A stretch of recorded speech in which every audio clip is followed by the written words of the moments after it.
마테오복음 21장 6절에서 11절. 미운 정, 고운 정. 제자들은 가서 예수님께서 지시한 대로 하였다. 그들은 그렇게 암나귀와 어린 나귀를 끌고 와서 그 위에 겉옷을 펴놓았다. 예수님께서 그 위에 앉으시자 수많은 군중이 자기들의 겉옷을 길에 깔았다. 또 어떤 이들은 나뭇가지를 꺾어다가 길에 깔았다. 그리고 앞서가는 군중과 뒤따라가는 군중이 외쳤다. 다윗의 자손께 호산나. 주님의 이름으로 오시는 분은 복되시어라. 지극히 높은 곳에 호산나. 이렇게 하여 예수님께서 예루살렘에 들어가시니 온 도성이 술렁거리며 저분이 누구냐 하고 물었다. 그러자 군중이 저분은 갈릴레아 나자렛 출신 예언자 예수님이시요 하고 대답하였다.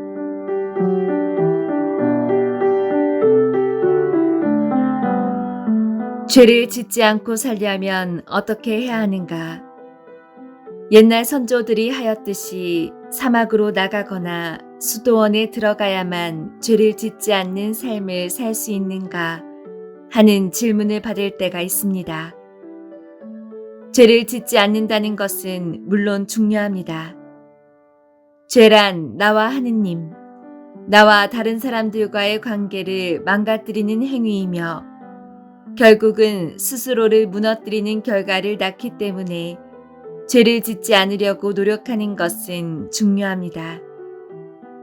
그러나 죄를 짓는 것은 지나치게 피하려 하면 대인기피증이나 심리적인 위축감, 심리적인 결벽증 같은 부작용을 낳을 가능성도 적지 않습니다. 더 심각한 부작용은 죄를 짓지 않는 것에만 초점을 맞추게 되면 심리적 성숙감과 힘을 얻지 못한다는 것입니다. 사람의 생명 에너지는 양극 사이를 오고 가면서 흐릅니다. 즉, 사람은 양극을 견지함으로써 양자 사이의 중간을 찾아낸다는 뜻입니다. 사람은 대립 체험을 통하여 깨달음을 얻습니다. 좀 쉽게 말하자면 우선 생리적 차원에서는 추워본 사람이 따뜻함을 알 수 있고 배고파 본 사람만이 배부름의 고마움을 안다고 하죠. 정신적인 차원에서는 분노와 미움을 경험해 본 사람만이 사랑과 평화의 의미를 안다는 것입니다.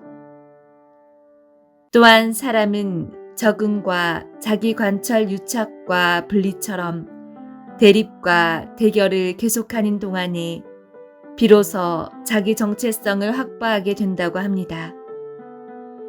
물론 죄를 지어서는 안 되지만 죄를 지었다고 해서 그 자리에 주저앉아 있다면 개 이름의 죄까지 짓는 것입니다. 세상을 살아가면서 죄를 짓지 않는 사람은 아무도 없습니다.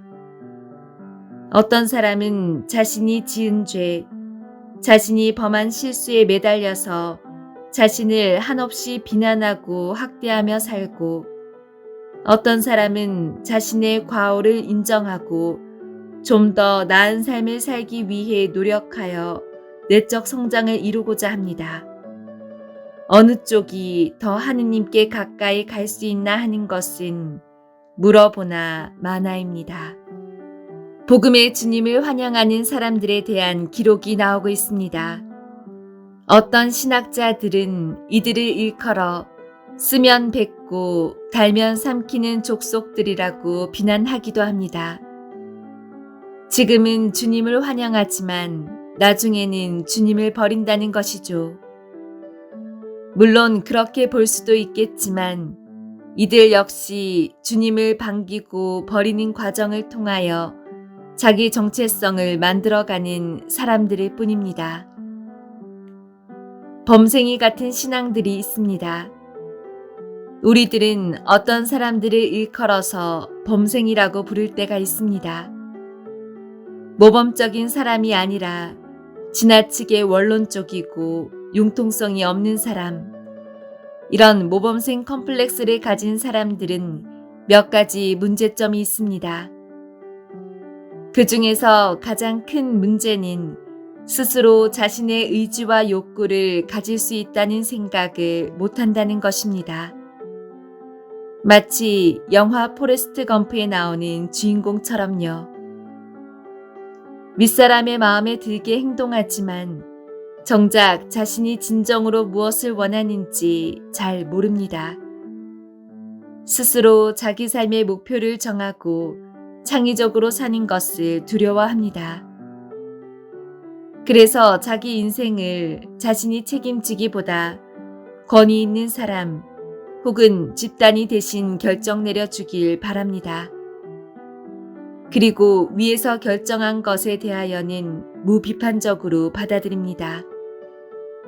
자기 생각을 만드는 것이 아니라 다른 사람의 생각을 그냥 삼켜버리는 것입니다. 이런 사람들은 병적인 종교 집단에 소속되기를 갈망합니다. 그래서 교주 컴플렉스를 가진 사람들의 정신적 노예가 되어서 평생을 교주의 말씀을 되뇌이면서 한 번도 의심조차 하지 않고 앵무새나 원숭이 같은 인생을 삽니다. 그리고 자신 안에서 작은 의심이라도 생길라 치면 교주를 더 이상화하고 신격화함으로써 스스로 자기 최면을 겁니다.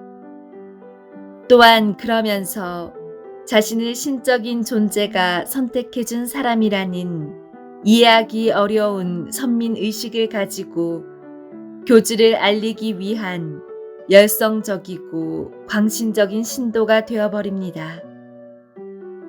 개인성을 포기하고 집단과 자신을 동일시하면서 집단의 운명에 자신을 맡깁니다. 이렇게 집단 이데올로기에 사로잡힌 사람들은 종교 집단이 피폐해지면 본인도 몰락합니다. 자신의 생각을 가지세요.